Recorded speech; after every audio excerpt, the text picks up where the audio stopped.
Hey everyone, and welcome back to my channel. So I'm really excited to show you guys what I'm doing today. So today I'm gonna actually combine watercolor and the pentel brush.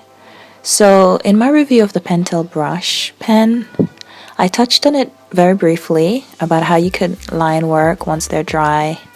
Once you've put watercolor down, you could always line your artwork using pentel brush. Well, you're gonna see the way I do it. So to get started, I looked up an image on YouTube, not on YouTube, sorry, on Google. I wanted an image that I really wanted to draw because I think this day I wasn't really feeling like drawing at all. So I looked up an image, maybe a winter wear since winter is here, and I found an image of this celebrity, and I really loved the way she looked, and it just inspired me to pick up the pencil and pick up the watercolor and to begin drawing. I highly recommend when you don't want to draw and you don't feel like to draw, definitely look up reference or look at artwork or look at something that will make you feel like wanting to draw, because as soon as I got into it, oh my gosh, I enjoyed it so much. I'm like, why did I wait? But anyway, back to the drawing. So she was wearing a cap. I think this was a singer. Yeah, she was a singer. She is a singer. She still sings. So I thought it was really cool to, add some dark shades, dark glosses onto her to make her look really lovely. So at the top of the page, the top left of the page, I've placed some swatches of the colors or values that I'm using or testing out, and I'm trying to keep this one very loose. Generally, when I paint using watercolor, I like to keep within lines, and I'm always trying to challenge myself to loosen up and to paint in a different way that I'm not used to painting, because if you keep painting the way you're comfortable with painting, you might never grow. So I want to push myself just a little bit and just look at art in a different way so that I can discover new things and so that I can grow as an artist. And really and truly, that is what most artists out there want to do. When they are painting, they want to grow and get better and improve and come to paint an image that they see in their head. So at the moment, right now, as I'm speaking, I am doing this online course, art course, and this week was so interesting. It was all about shapes and using the shapes to paint with as opposed to line. I love using lines. Even when I am drawing, even when I'm painting, before I paint, you see that I put down a light sketch of where I'm going. I look at this artist, and he didn't even use any line art. He just went straight in with the paint.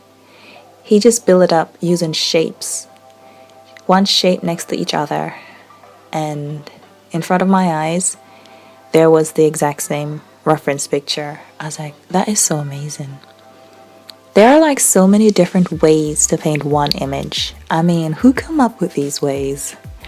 I'm just looking for a way that is simple, a way that I'll enjoy, and a way that I'll just enjoy the end results. Enjoy the process as well as the end results. Because initially, when I think with most people when they're starting out doing art, it can feel like a task. Actually, let's go back a little bit. When you're starting out doing art, and you're starting out doing art as a little kid, you think your work is amazing. There's like nothing in you to hinder your creativity until, let's say, you go to school, you show your work, and somebody else does the exact same picture as you, and you look at it and it's like, oh, my work isn't as good as. And I think that's where that's where we become self-critical. There's nothing wrong with critiquing your work. That's the only way you'll grow. But this type of criticism towards yourself, it brings you down. It makes it difficult for you to paint, difficult for you to pick up the brush. You find yourself having all these excuses of why you can't paint, of why you shouldn't draw, or oh, I'll do it later. It's no longer fun. And I think that's one thing I admire with kids who haven't gotten that eye of being so heavily critical of themselves and of their work. They pick up the brush and they draw for fun. And it was a relief for me to hear that art can still be fun. After a certain time, I went through a stage where I used to compare my art. But I'm glad that I could, but now I'm enjoying the process. And I think my art teacher, he's like, after a while, after learning like the foundation and just basic things that are simplified, you could start having fun again with art. And I'm like, I love this. I love to hear this. This is what I'm here for. I want this thing to be fun again. And it is fun again for me, actually. I'm not going to say it's not fun, because my art isn't where I will hope it should be. Right now, I'm enjoying the process because I realize the process teaches me a lot more about how to do art, how to be disciplined, than the actual end product. So the process is just as important. The process of learning how to do art, learning how to learn all these basic things that are, they simplify how to do art. Whereas with kids, they already know how to simplify forms and stuff, because they see the world in such a very simple and beautiful way, an innocent way.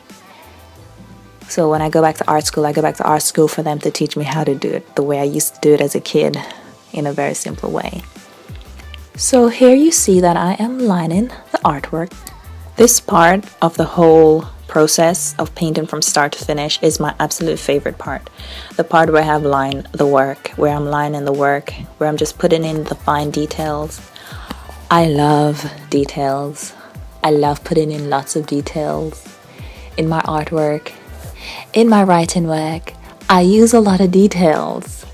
In the artwork, it's like simplify your shapes, simplify your values, and I'm there putting in details. It can be good and bad. I'm learning to grab a middle ground here, because I don't want to spend forever doing a piece of art to look a certain way when using 10 different type of colors, whereas 4 or 5 colors will do. And yeah, I am very excited to see where my art will go this year. So I'll be posting more regularly. So stay tuned. And as usual, I always use color pencil. So these are polychromos color pencils. They're like the artist grade, where you could use it. I think people have used these type of pencils to create amazing artwork. One of the artists that I see in the picture book world that uses art pencils like these and ordinary pencils, his name is David Catrow, Catrow. His work is so amazing. His use of color pencils, I mean, it must have taken him hours to do, but the result is amazing. I will leave the link below so you guys can go and check him out. His work is amazing. I hope you're inspired by my work. I hope you enjoy what I've put out today. I hope you like it. And really, that's all. I'll see you next time. And don't forget to rate, comment, like, subscribe. Alright, bye.